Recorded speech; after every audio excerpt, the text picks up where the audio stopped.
Bonjour Envy, je suis ravie de te recevoir dans l'Harmonie du cœur, les portraits. Merci d'avoir accepté l'invitation. Bonjour Aurélie. Écoute, merci à toi pour cette belle initiative.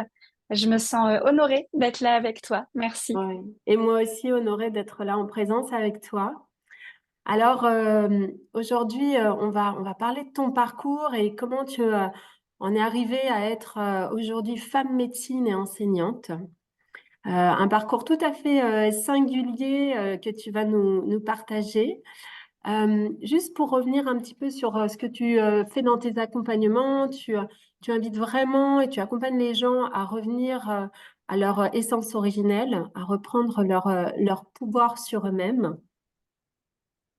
Voilà, et tes outils sont les constellations familiales, le tantra, le chamanisme. Tout à fait, c'est ça. Voilà. Mais pour en arriver là, il y a tout un parcours que je trouve euh, extraordinairement riche d'événements, on va dire, que je veux bien que tu nous partages, puisque ça a été un parcours avec notamment des expériences de mort imminente Oui. qui t'ont amené, voilà, à être celle que tu es et à l'offrir au monde. Alors, je te laisse nous raconter tout ça. Euh, voilà. Eh bien oui, écoute, donc moi j'ai un parcours un peu atypique puisqu'il a été vraiment ponctué d'expériences de mort imminente. Et on peut dire d'un point de vue chamanique que je travaille vraiment avec la médecine du phénix, c'est-à-dire mourir et renaître de ses cendres. Euh, J'aime aussi à appeler cette médecine la transmutation. Et donc, j'ai été amenée dans la vie à devoir plusieurs fois, et notamment une fois, une grosse fois essentiellement, à faire table rase en fait de tout un tas de choses dans ma vie pour m'ouvrir à un monde qui jusqu'alors m'était complètement inconnu. Donc, pour faire court, j'étais dans une vie d'artiste, hein, j'étais artiste plasticienne. J'enseignais les arts plastiques en école d'art appliqué. Et donc, voilà, j'étais vraiment installée dans cette vie avec beaucoup de joie, beaucoup d'abondance, de créativité, d'événements très sympathiques. Et puis, en fait, j'ai eu deux grossesses à 20 mois d'écart avec lesquels donc j'ai eu mes deux garçons, voilà, deux magnifiques garçons qui vont très bien aujourd'hui. Mais en fait, à leur naissance, j'ai vécu comment dire, un drame médical en fait. Hein. J'ai fait des allergies, des réactions, etc. Enfin, j'ai enchaîné les problématiques qui m'ont mené en fait à des hémorragies colossales qui m'ont elles-mêmes mené du coup à des expériences de mort imminente. Expériences de mort imminente, ça veut dire que, ben oui, pendant un instant, j'étais plus, non plus entre la vie et la mort, mais vraiment du côté de la mort. Et il a fallu que le médecin se batte pour me ramener. Euh, et donc, dans ces expériences, eh bien, j'ai vécu une expérience euh, de bien sûr, de mort du corps, mais aussi de mort de toute une partie de ma vie, de mort de l'ego, du mental, de la mort de mes connaissances, de mes facultés, comme un grand reset, en fait. Hmm. Et donc, après la deuxième expérience, euh, je n'ai plus jamais pu revenir dans cette vie d'avant, pour ainsi dire, que j'avais mis pourtant une trentaine d'années à construire, à élaborer, etc. Donc j'ai vécu comme une véritable renaissance. Hein. Et Hmm. après la naissance de mon deuxième enfant, ce que je dis souvent, c'est que quand je me suis réveillée donc de cette deuxième EMI, c'est comme si mon regard avait été lavé et vraiment, mais comme si tout avait été lavé, comme si les voiles de l'illusion étaient partis, et comme si je voyais le monde avec un regard neuf, comme un enfant totalement innocent, alors qui du coup a tout à réapprendre aussi, hein. Mais voilà, avec une forme d'innocence, de pureté aussi peut-être, parce que eh bien, je voyais au-delà de la forme, au-delà des illusions, les gens, les êtres, le vivant. Euh, donc voilà, je suis revenue avec un nouveau regard sur le monde. Et à partir de là, eh bien, c'est construit tout ce que je suis aujourd'hui, pour ainsi dire. Ça veut dire que quand tu reviens de cette deuxième expérience, euh, toutes les principes éducatifs, les croyances limitantes, euh, les croyances sociétales, enfin, tout ce dans quoi on évolue, hein, voilà, et qui sont transmis aussi, tout ça, ça a explosé. Il n'y a plus rien. Et c'est toi qui vas te reconstruire à partir de ces expériences-là aussi et de ce que tu as goûté dans ces espaces-là. Euh, Mhm. Tu vas toi-même te rééduquer peut-être d'une certaine manière, mais avec ce qui est important pour toi. Oui, alors, c'est juste que je dirais pas qu'il y a plus rien, parce que c'est comme si tout était là, mais en 1 milliard de morceaux et de particules, quoi. Donc, si tu veux, je peux sentir encore les principes éducatifs, la charge rationnelle,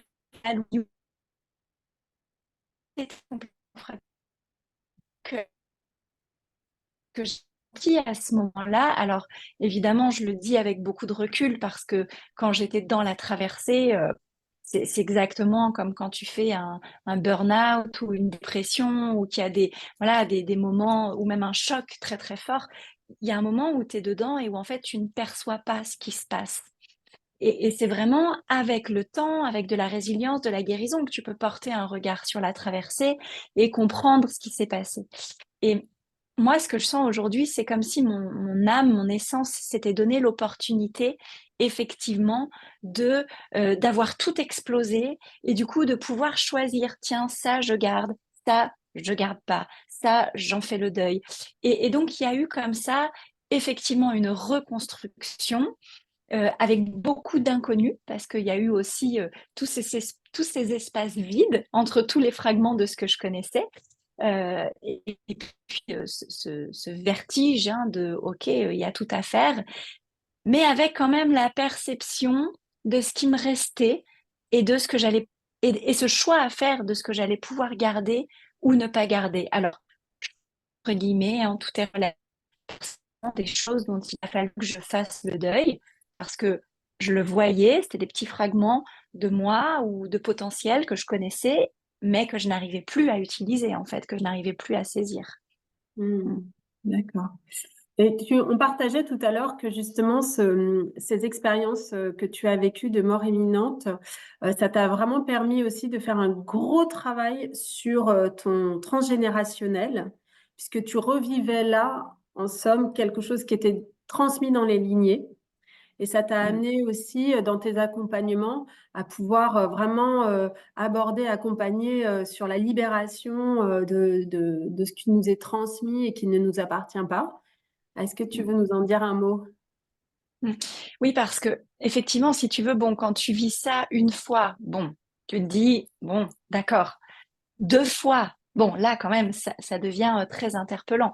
Mais j'ai eu une troisième expérience de mort imminente au cours d'une... Donc, j'ai 3 enfants et puis il y a eu une quatrième grossesse où là, bien, j'ai perdu et l'enfant et puis ma matrice, hein, mon utérus a explosé. Donc, 3 fois, tu te dis, mais là, c'est pas possible, quoi. Il y a vraiment quelque chose. J'avais comme cette sensation, si tu veux, que c'était mon destin, bien sûr, de vivre ça, et je crois que je l'ai toujours accepté, hein, de toute façon, comment faire autrement. Euh, mais je sentais qu'il y avait comme une part qui m'appartenait pas. Et Mm. je me disais, je veux bien que ce soit mon destin de vivre ça, mais il y a quelque chose qui est pas à moi là-dedans. Et donc cette question il y a quelque chose qui m'appartient pas, qui se vit à travers moi, m'a emmenée vers les constellations familiales. Mm. Et donc, pendant 3 ans, hein, j'ai travaillé non-stop sur moi pour justement aller explorer tous ces petits bouts de qu'est-ce que je garde pas. J'ai beaucoup travaillé sur la question de l'ombre et de la lumière. Mm. Qu'est-ce qui est douloureux, qu'est-ce qui est de l'ordre qui me semble être de l'ordre de l'ombre, qu'est-ce qui me semble être de l'ordre de la lumière. Et dans tout ça, qu'est-ce qui est à moi, qu'est-ce qui ne l'est pas.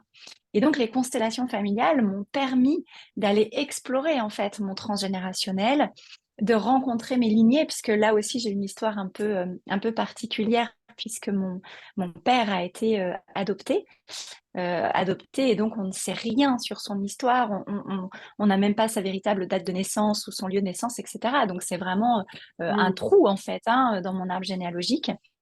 Et du coup, ça m'a permis de reconstruire en fait toute cette histoire familiale et d'apprendre et de comprendre que ma grand-mère paternelle était en fait morte en couches et que moi, je rejouais son histoire.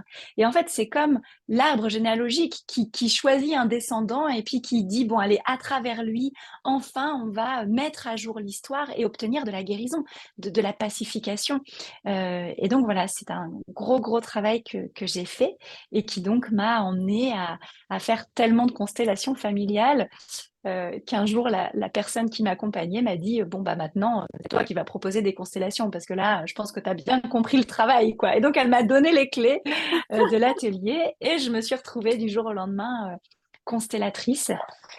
Et donc, avec une grande joie, j'ai démarré, voilà, doucement, et puis mes groupes ont suivi leur mouvement organique de croissance.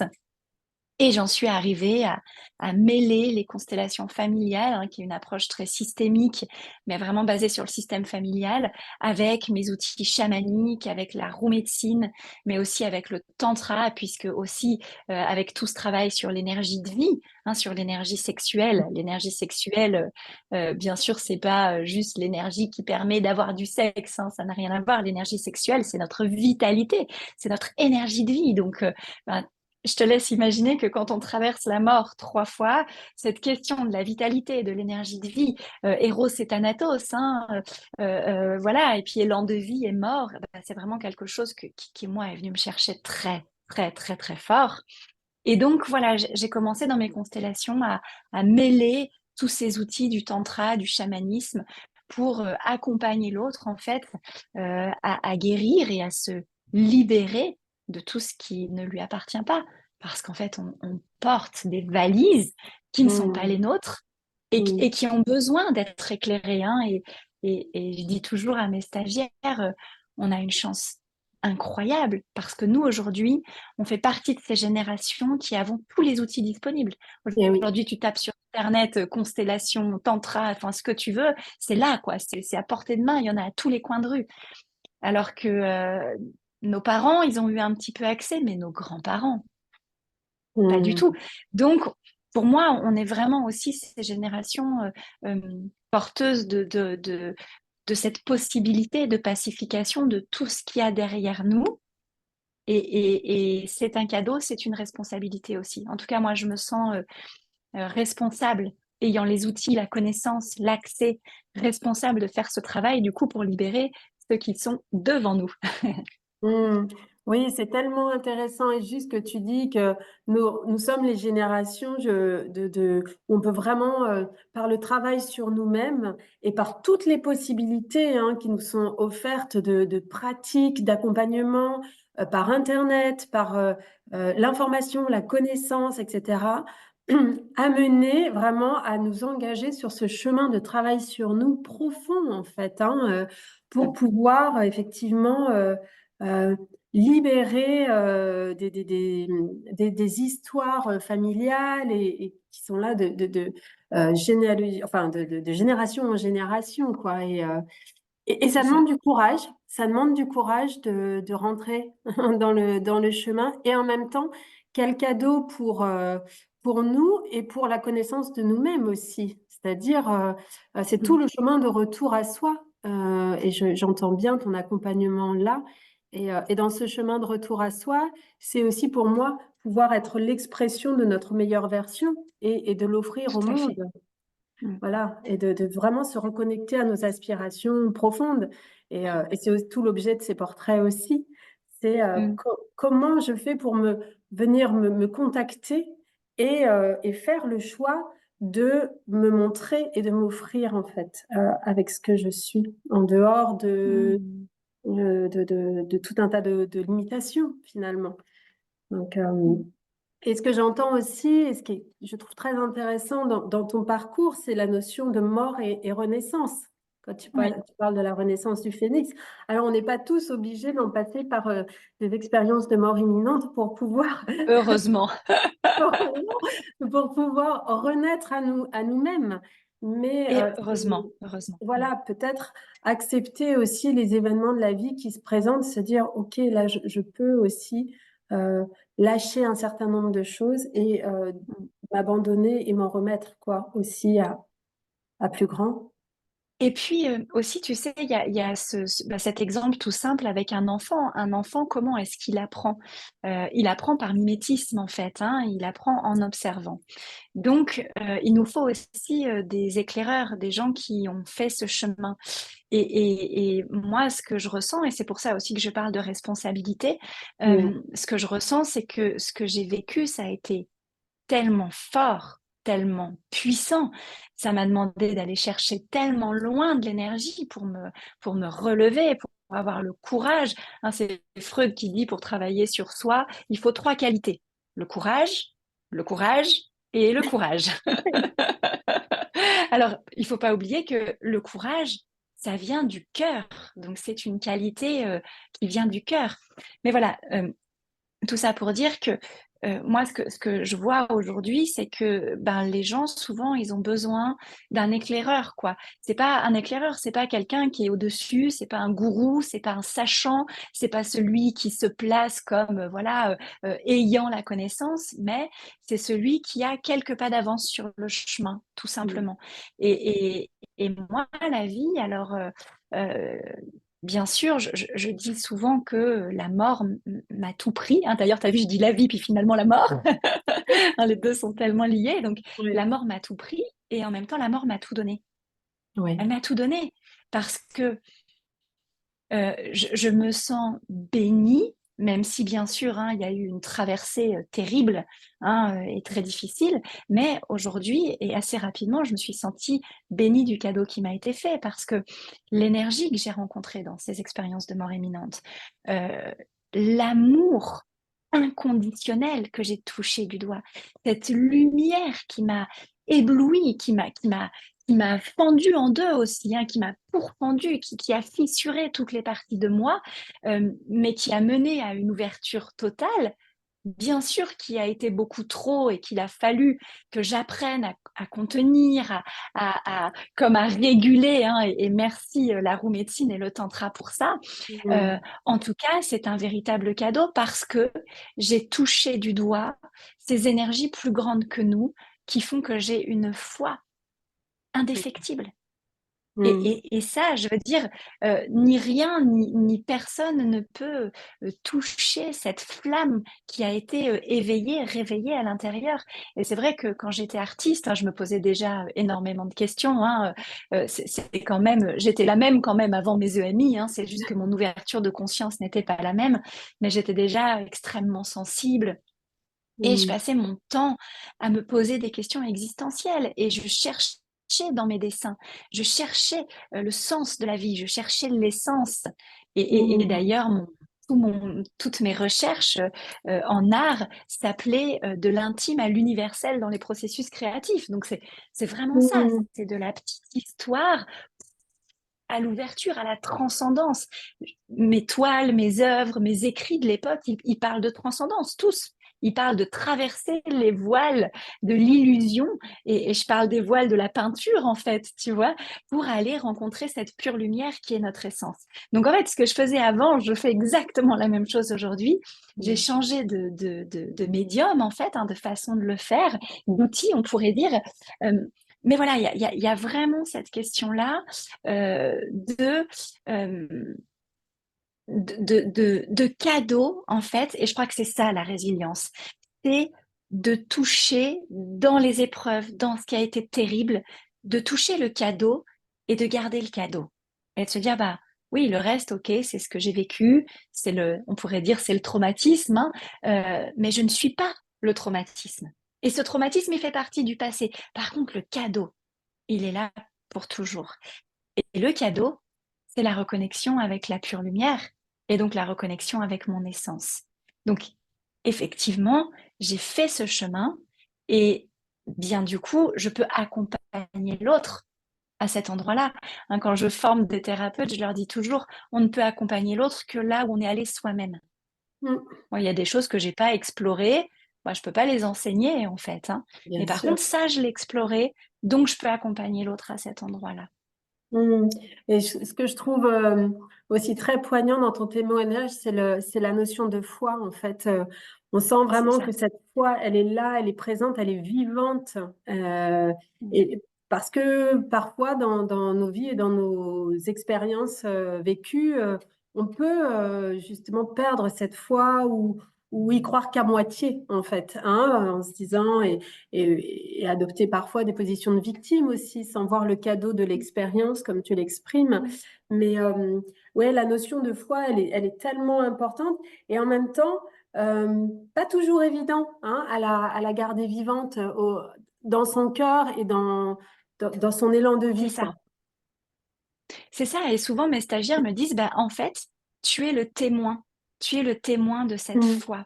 Et quand je te dis un éclaireur qui a quelques pas d'avance, bah, c'est exactement ça. C'est-à-dire que non, il n'y a pas besoin de faire une EMI pour toucher à ça. Par contre, ce que je vois, c'est que pour ceux qui le recherchent, cette foi, cette lumière, bah, d'avoir quelqu'un qui l'a vécu, qui l'incarne et qui transmet des outils pour se connecter à cette pure lumière et à cette essence, eh bien, ça a quelque chose de rassurant, ça guide en fait sur le chemin.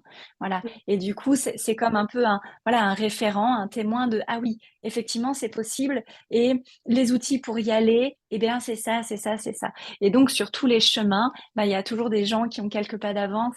Et l'idée, c'est voilà, de pouvoir s'en inspirer. Et, et de pouvoir sentir que ce cadeau, il est accessible, c'est juste un chemin. Et bien sûr, c'est pas évident, mais Mm. c'est un chemin.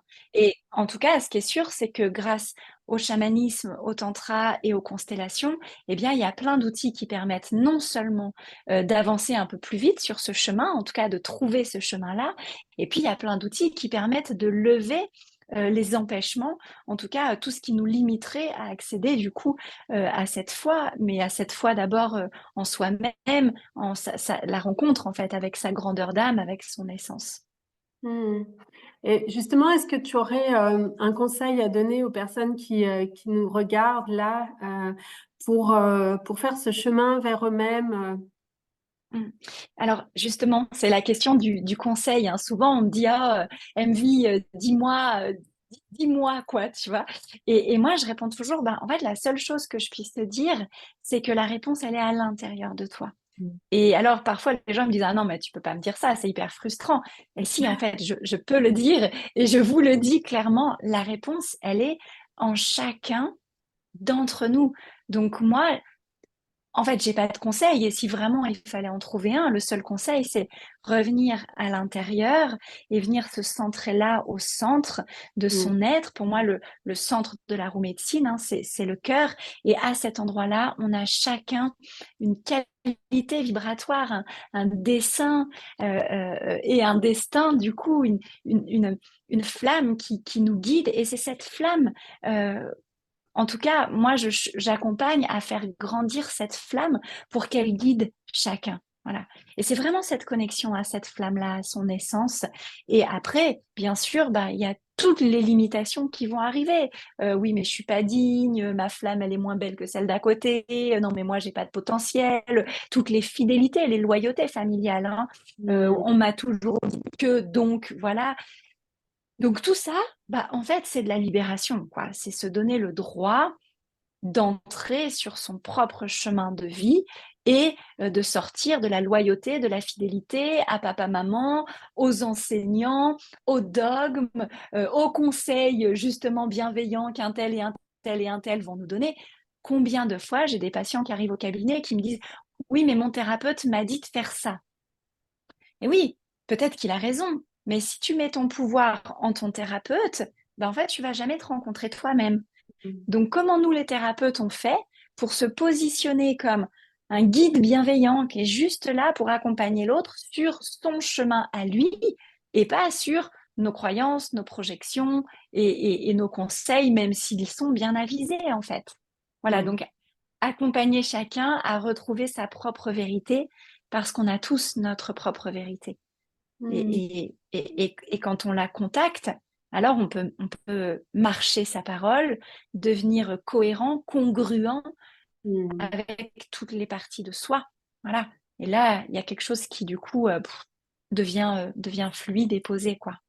Et puis aussi, ça permet de faire ses choix en responsabilité, de prendre En pleinement responsabilité. responsabilité Ouais. et en liberté. Et alors, liberté chérie, moi, vraiment, c'est une de mes valeurs de base, quoi. C'est-à-dire que notre liberté d'être, elle nous permet justement d'entendre, d'écouter les voix, les conseils, les livres, les podcasts, tout ce qu'on veut, mais en toute liberté, quelle est ma vérité? Qu'est-ce qui résonne pour moi? Et souvent, il y a une confusion entre ah oui, bah ça c'est faux, ce thérapeute il dit pas la bonne chose et juste ça ne correspond pas à ma vibration. En fait, Mm. chacun exprime sa vérité Bien sûr. et c'est tellement important de regarder le monde en se disant chacun exprime sa vérité. Et ce que je dis là, c'est ma vérité et ça n'est Mm. que ma vérité.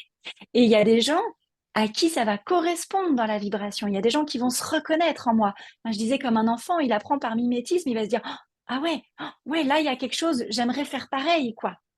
Bah, bienvenue, c'est qu'on est sur la même qualité vibratoire et qu'ensemble on va pouvoir avancer. Et puis bah, il y a des gens à qui ma vibration ne correspondra pas du tout. Et ça ne veut pas dire que je me trompe ou que c'est faux ce que je dis. Ça veut juste dire que ce n'est que ma vérité et que ces gens-là, ils vibrent sur une autre fréquence. Et Mm. bienvenue à eux. C'est ce qui fait toutes les couleurs de l'arc-en-ciel et toutes les couleurs du monde dans lequel on vit.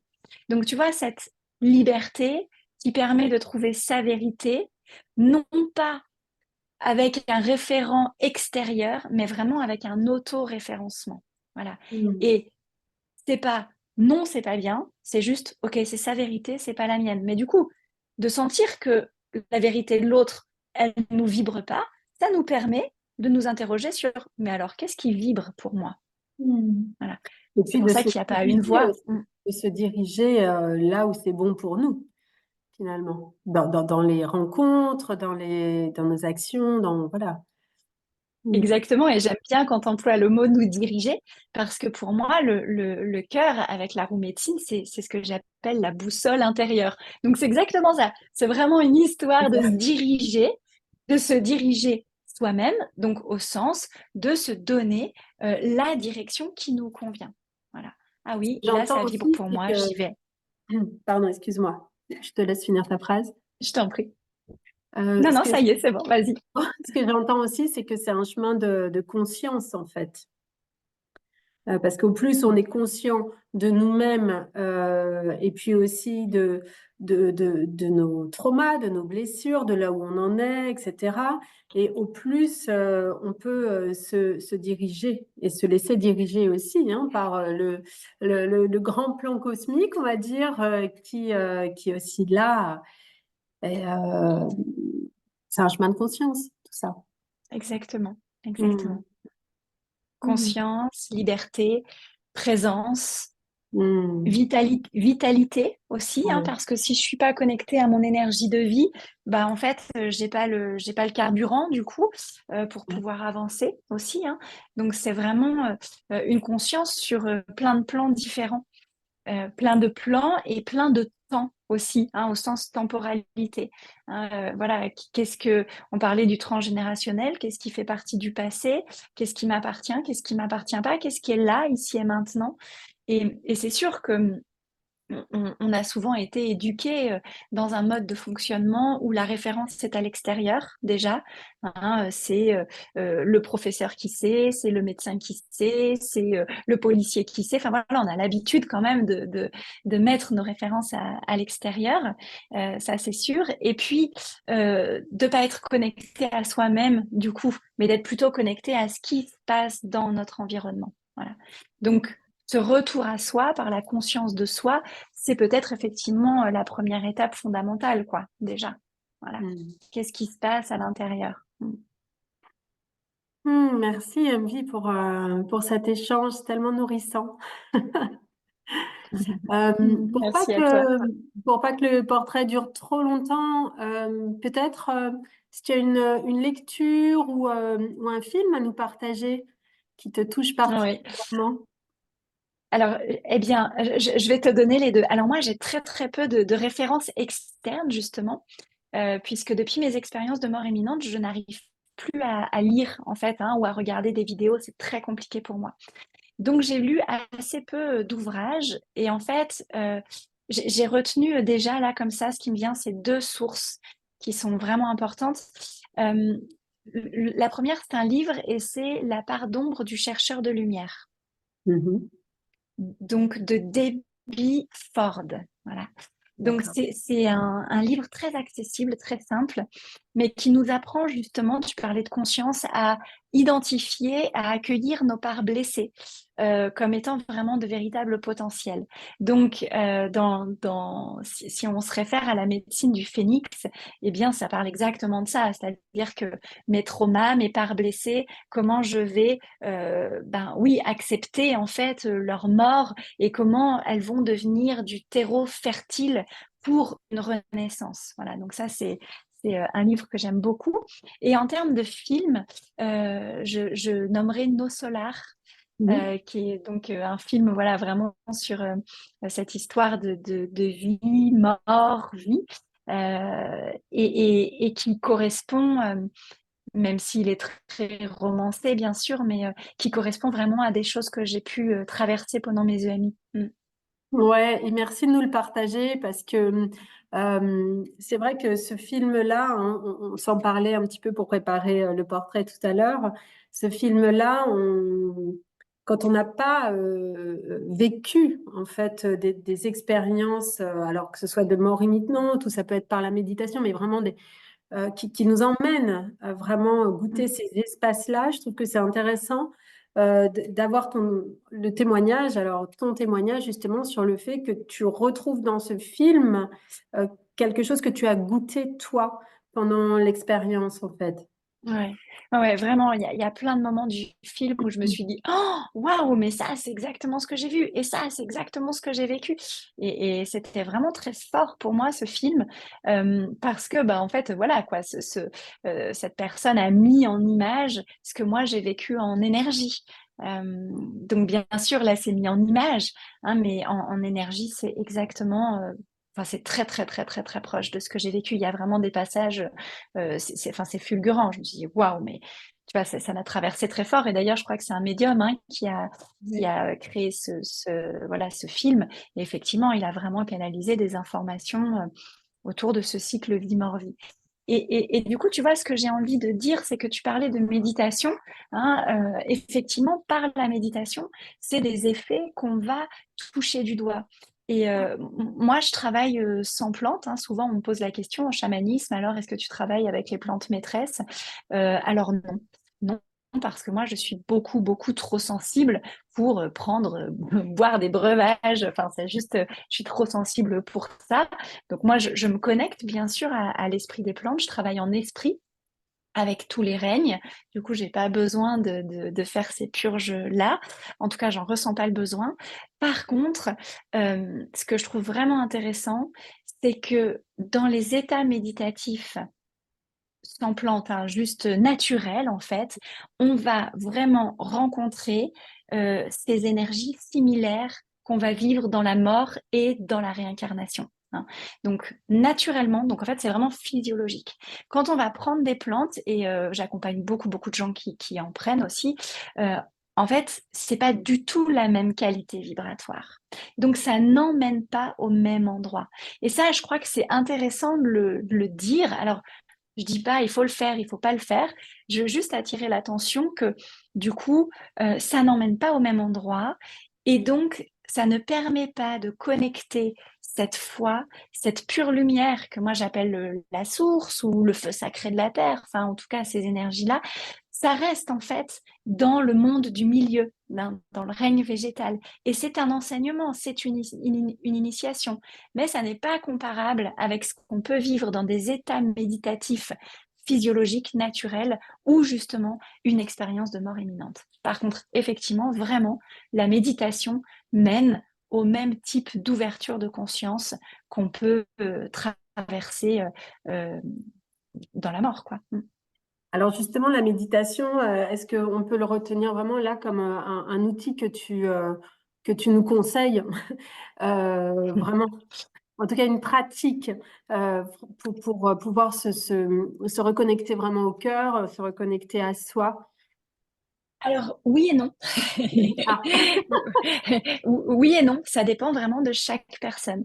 Hein, ouais, j'accompagne des patients qui, ça fait 3 ans qu'ils essayent de méditer et comme ils n'y arrivent pas, bah, en fait, ça les ferme, ça les ferme, ça les ferme, ça les ferme. ouais, Et du coup, ils n'accèdent pas du tout au cœur, en fait. Donc, pour d'accord. certaines personnes, effectivement, ça va pouvoir être un véritable chemin d'éveil, de conscience et de connexion à soi. Et pour d'autres, ça va être l'enfer. Donc, il existe une palette presque infinie, j'ai envie de dire, de types de méditation. Et donc, l'idée, c'est de se donner vraiment la liberté de voir ce qui correspond à chacun. Hein, il y a des gens, tu les mets en méditation immobile et inactive, et en fait, il va peut-être leur falloir 15 ans pour arriver à quelque chose, alors que tu les mets dans une méditation active, comme les méditations d'Osho par exemple, Oui. et en 2 temps 3 mouvements, ça circule, ça s'ouvre, et ils connectent à des choses extraordinaires. Donc, il faut vraiment trouver, en fonction de la physiologie de chacun, qu'est-ce qui va correspondre pour pouvoir t'emmener vraiment à une ouverture et pas à quelque chose de fermeture parce que tu n'y arrives pas, parce que c'est trop difficile, etc. Oui, parce que c'est vrai que quand on parle méditation, souvent on a l'image de la méditation en silence sans bouger, hein, voilà. Mais effectivement, il y a plein d'autres types de méditation, des méditations actives, tu parles des méditations d'Osho. Enfin, il y a plein de supports en fait qui peuvent vraiment nous C'est permettre ça. de, voilà, d'accéder à ces espaces-là. Est-ce que ça peut être Mm. aussi pour ceux qui en ressentent vraiment le- qui sentent que c'est bon pour eux d'aller tout simplement se connecter à la nature? Tout à fait, Tu vois, exactement. Ça peut être aussi simple que ça. Ouais. voilà. Alors après, moi, je travaille beaucoup avec la notion de transe, hein, transcendance. Mm. Et cette notion de transe, en fait, ça veut dire que en chamanisme, on parle du monde ordinaire. Le monde ordinaire, c'est voilà la matière là, telle qu'on l'aperçoit la plupart du temps. Et puis le monde non ordinaire, en fait, c'est le monde extraordinaire. Donc c'est le monde ordinaire plus toutes ces dimensions subtiles et invisibles. Et en fait, c'est des états de transe qui vont nous permettre d'ouvrir notre conscience au monde non ordinaire. Mais la transe, elle peut s'obtenir par la méditation, elle peut s'obtenir par la danse, elle peut Danse. s'obtenir, oui, la danse, le mouvement, elle peut s'obtenir dans la sexualité par un orgasme, peut, elle peut s'obtenir par la respiration, elle peut s'obtenir par une rencontre avec la nature et un état du coup hop qui va s'ouvrir. En fait, c'est tout simplement des zones du cerveau qui vont s'harmoniser et qui vont se mettre en cohérence pour s'expanser et ouvrir un champ. C'est une histoire vibratoire, donc cérébrale. Donc avec le tambour, avec la musique, avec le chant, mais juste avec un mouvement comme ça sur les épaules, hop, ça va permettre au cerveau de changer de fréquence en fait. Donc les états de transe, on peut les obtenir en écoutant le ressac de la mer, en Mm. écoutant une goutte de pluie qui va tomber comme ça. Donc vraiment, en fait, c'est quelque chose qui est tout à fait accessible, sans aucune drogue, sans produit, sans rien, Mm. juste par te rendre disponible et présent à ce qui est.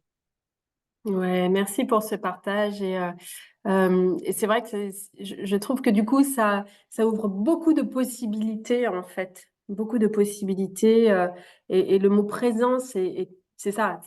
Quand tu es dans la présence, là tu peux sentir exactement ce qui est bon pour toi. Effectivement, peut-être que c'est auprès de la mer, peut-être que c'est la musique que tu as écoutée, peut-être que c'est la danse, etc., etc. Et merci de nous rappeler ça. Parce qu'effectivement, ça peut, c'est bien au-delà de la méditation silencieuse et sans bouger, qui effectivement pour certains, ça ne correspond pas, quoi. Oui, et puis surtout, du coup, ça permet de se rappeler que c'est accessible. C'est ça, c'est ça. C'est accessible. Quand j'ai des patients qui me disent: «Ah non, non, mais vous comprenez, j'ai pas le temps», je dis: «Mais comment ça, vous avez pas le temps? C'est accessible à n'importe quel moment». Quand vous avez, 1/4 d'heure, d'attente dans une salle d'attente, ben, mettez des écouteurs, écoutez des mantras, écoutez le bruit de la mer, ou profitez-en pour être dehors, asseyez-vous dans l'herbe. C'est mais d'une simplicité, mais c'est tellement simple que souvent, eh bien, on s'en coupe ou on se dit: «Ah ben non, c'est pas possible que ce soit aussi simple». Eh bien si, eh bien si, c'est aussi simple que ça.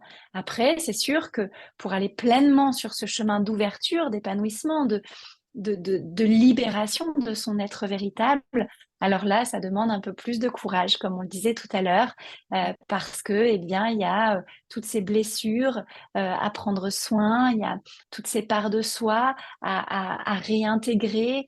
Voilà, il y a tout un travail de libération, mais qui aujourd'hui est accessible.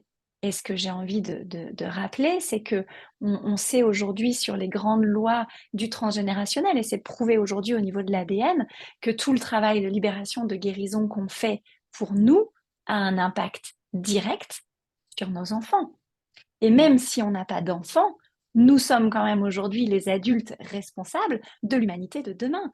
Donc il y a Mm. plein de plans sur lesquels on peut agir, les plans écologiques, les plans économiques, les plans, voilà, il y a plein de plans sur lesquels on peut agir, mais celui de la guérison et de la libération fait partie des moyens d'action qu'on a aujourd'hui pour construire un monde meilleur en fait.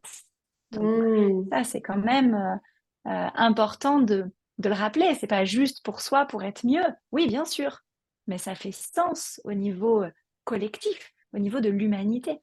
Mm. Merci, En tout c'est cas, moi, gentil. c'est ce qui me porte aussi, quoi. Mm. Ouais, bah ouais, je te rejoins tellement et c'est vrai que dans ce chemin de guérison et même s'il y a des traversées qui peuvent paraître mouvementées, effectivement avoir cette conscience que ce que l'on fait pour nous, on le fait aussi pour nos enfants et pour un monde meilleur parce que ce qu'on va guérir en soi, on va le guérir pour nos enfants et je dirais même on guérit aussi nos lignées ascendantes et on Tout à guérit fait. aussi le monde qui est là, parce que ce qu'on guérit chez nous, on le guérit chez les autres aussi. Et merci de nous le rappeler, Exactement. Elodie. Et ça, ça donne du courage. Ça donne Ouais, de l'élan de vie, quoi, je trouve. exactement. Vraiment. Exactement. Ouais. Ouais. Mm. Merci, MV. On va s'arrêter là parce que je pense qu'on pourrait parler des heures et Ah ce oui, sera je pense. ce sera avec grande joie qu'on pourrait refaire Oui. une interview comme ça, mais merci pour tous tes partages. C'est Mm. très précieux de nous partager. Merci, merci à toi, Aurélie, d'œuvrer aussi Mm. bah, laisser chacun exprimer justement son chemin, sa vérité, voilà, d'être témoin de tous ces processus-là de libération. Merci à toi, c'est très précieux ce que tu fais aussi. Donc, merci Merci, beaucoup, grande merci. gratitude. Mm. Merci. On mettra ton site internet pour les personnes qui veulent voir tes activités, tes propositions, tes accompagnements. C'est très, très riche. Donc, je vous invite vraiment à aller, si vous vous sentez appelé, à aller explorer ton site. Tu peux me donner juste le nom de ton site?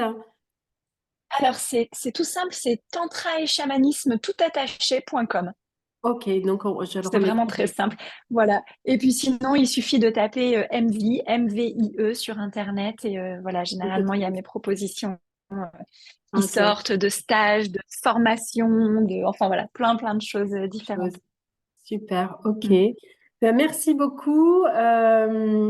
Alors, si vous avez aimé ce portrait, n'hésitez pas à liker et puis à partager si ça peut faire sens aussi autour de vous, à vous abonner à la chaîne. C'est ce qui me soutient aussi dans cet élan du cœur.